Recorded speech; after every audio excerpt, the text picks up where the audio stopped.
Before we can change behavior, measure behavior, or analyze behavior, we need to agree on what behavior even is. And it turns out behavior analysis has a very precise answer to that question. In this first part, we'll unpack how behavior is defined, why interaction with the environment is central, and how some behaviors are built in while others are learned.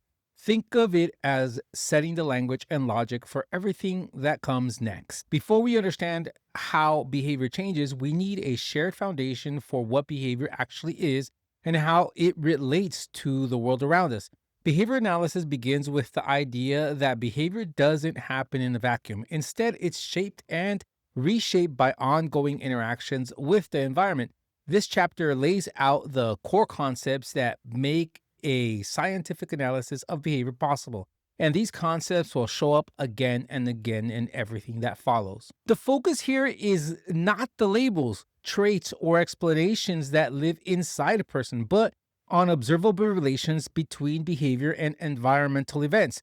That shift is important because it allows behavior to be studied, predicted, and influenced in systematic ways. When we define behavior carefully and identify the environmental variables related to it, we gain practical tools for understanding, learning, change. As the chapter unfolds, it moves from defining behavior itself to describing the environment, different types of behavior, and the processes by which behavior is learned and modified. Together, these ideas form the conceptual backbone of applied behavior analysis. When people hear the word behavior, they often think only about what can be seen, things like walking, talking, or raising a hand. The definition is broader, but also more precise. Behavior refers to the activity of living organisms, including actions that involve movement of any part of the body. That includes not just visible movements, but also subtle actions that occur within the skin. Behavior is defined as the portion of an organism's interaction with the environment that involves movement. This emphasis on interaction matters. Behavior is not something a person has, like a trait or characteristic. It only exists when there is an interaction between the organism and its surroundings. States such as being hungry or anxious are not behaviors by themselves because they do not specify an interaction.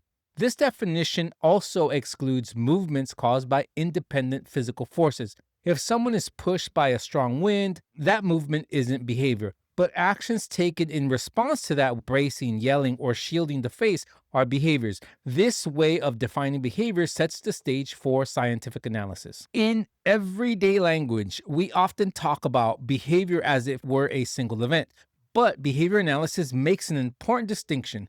A response is a specific instance of behavior, one particular action occurring at a particular time. For example, pressing a button once is a response. When we talk more generally, we're often referring to a response class, which is a group of responses that all produce the same effect on the environment. What's important here is function, not form. Responses within the same class may look different but still accomplish the same outcome.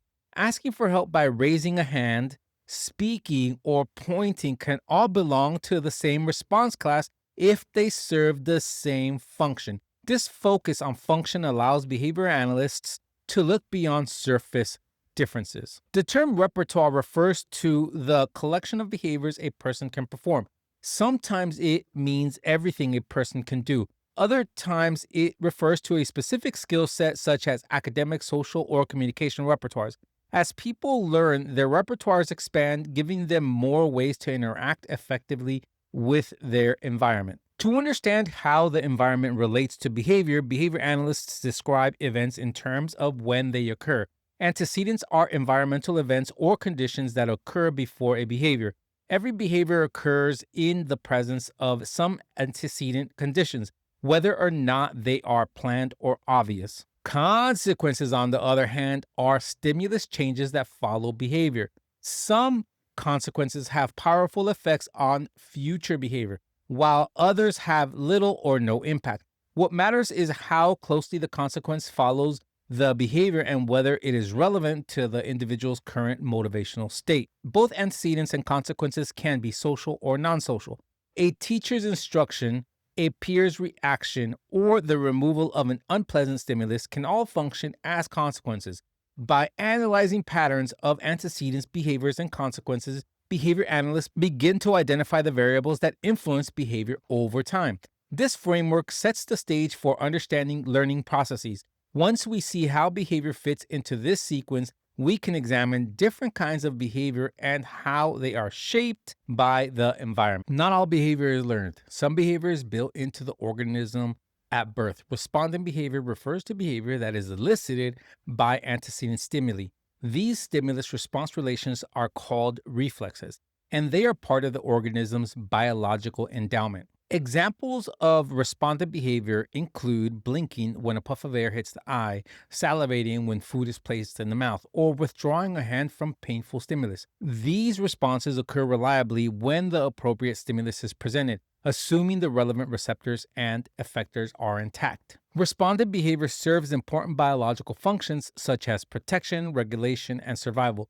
Because these behaviors are unlearned, their basic form does not change through experience. However, the stimuli that elicit them can change through learning. Understanding respondent behavior is important because it highlights one way the environment influences behavior through antecedent stimulation alone. This contrasts with another major category of behavior where consequences play a defining role, which leads us to respondent conditioning. Although reflexes are unlearned, the stimuli that trigger them can be modified through experience. Respondent conditioning occurs when a previously neutral stimulus is paired with an unconditioned stimulus until the neutral stimulus gains the ability to elicit a response. Classic examples from Pavlov's research, where dogs began salivating in response to a stimulus that had been repeatedly paired with food.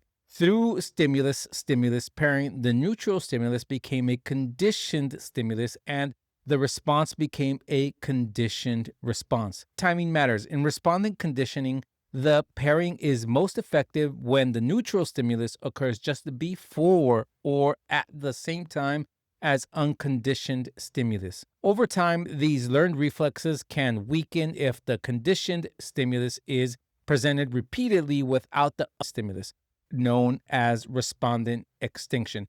Respondent conditioning helps explain emotional reactions, physiological responses, and many automatic reactions people have to their environments. Still, respondent behavior accounts for only a small portion of the behaviors typically addressed in appliance settings. For that, we need to examine operant behavior. Unlike respondent behavior, operant behavior is defined by its consequences.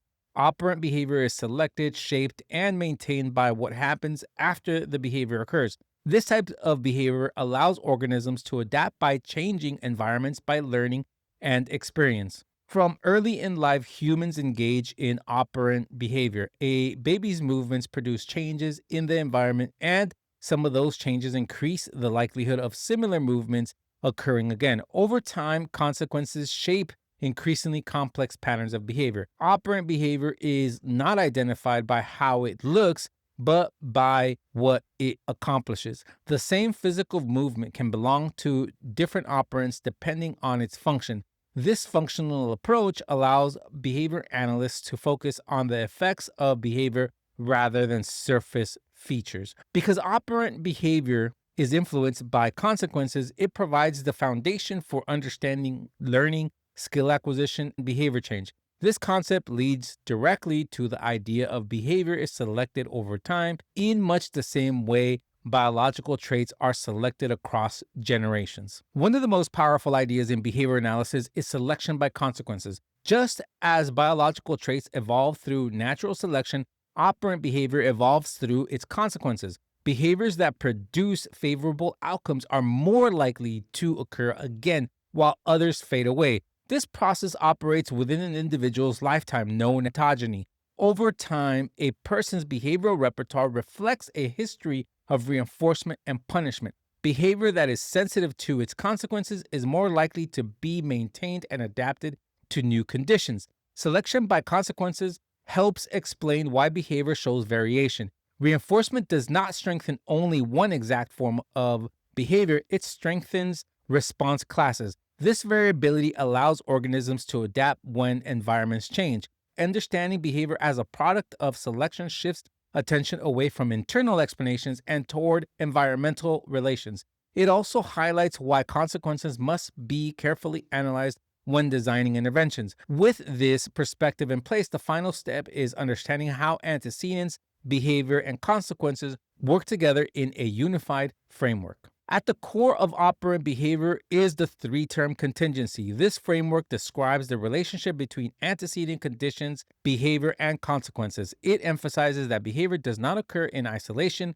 but as a part of an ongoing interaction with the environment. In this arrangement, antecedent stimuli signal the availability of certain consequences. Behavior occurs in response to those conditions, and consequences then influence future behavior. Over time, this process brings behavior under stimulus control, meaning the behavior occurs more often in some situations than in others. The three-term contingency is the basic unit of analysis, applied behavior analysis. Most behavior change procedures involve manipulating one or more of its components, altering antecedents, modifying consequences, or teaching alternative behaviors. By understanding this framework, behavior analysts gain a powerful tool for analyzing and influencing behavior in real-world settings. Everything that follows in applied behavior analysis builds on these basic concepts, making them essential for meaningful and effective practice.